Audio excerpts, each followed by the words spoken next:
Well, way before I first came here, and when I was checking in, searching for high schools, I honestly had no idea what to expect.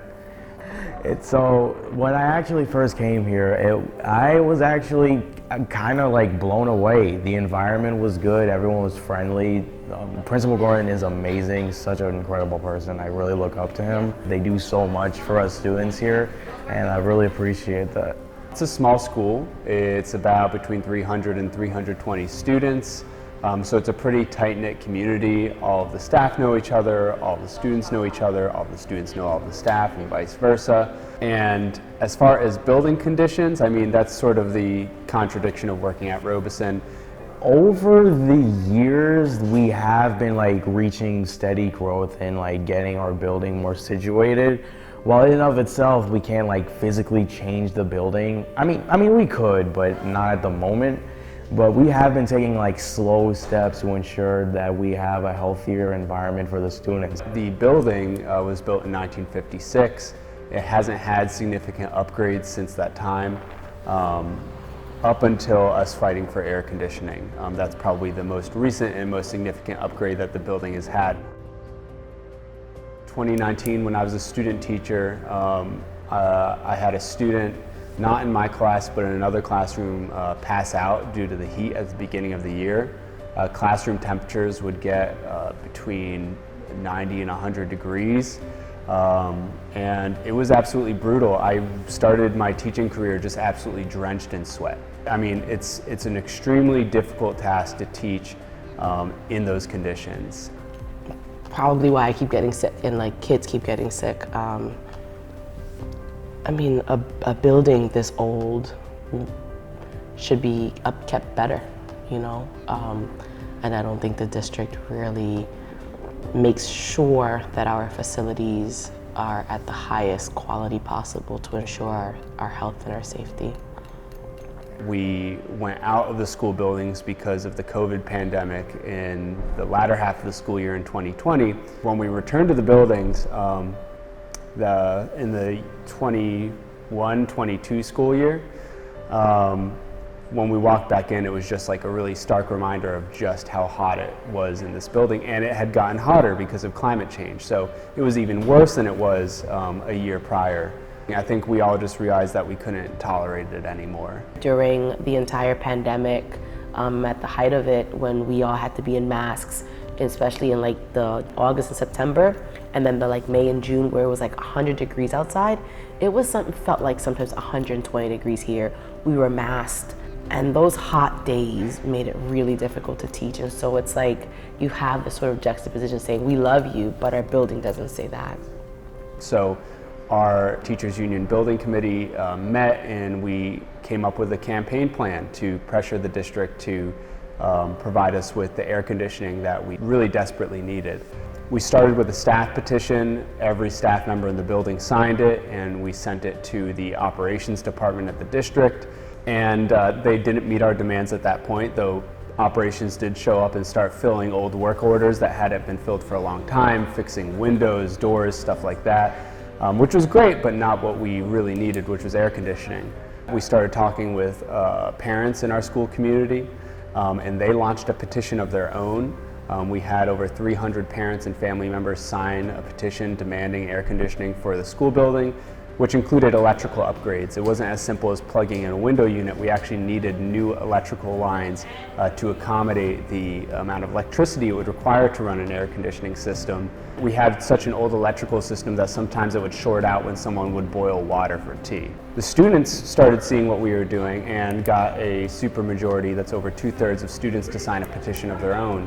I mean, here at Paul Robeson, we really try to follow the Robeson model and follow Paul Robeson himself, right? He was an organizer, and we really try to instill in our students, you have to fight for what you want. Kids were really invested in making sure that whenever we asked them to show up, they would show up, whether it was signing petitions or getting folks from the outside. But the air conditioner was also sort of crucial to being able to learn, and I think they understood that, so they were equally as invested and involved as teachers and other organizers. A group of representatives from each of those groups went downtown. We wound up meeting with the deputy head of operations, and presented our petitions to them. And we gave them a week to respond to our demands. And we heard back within a week from the then head of operations, saying that they were looking into putting us on a list to get funding to get our electric upgraded and to put in window units. In the meantime, we started organizing a rally at the school where we have a support of elected officials, parents, students, and staff rally to keep the pressure on. The day that we were holding the rally, we got notification that we had been put on the list to get an electrical upgrade in air conditioning, so it was a celebration. We still held the rally because we wanted it in writing. And I was skeptical. I was like, there is no way that we, out of so many other schools who don't have air conditioning, are going to get it.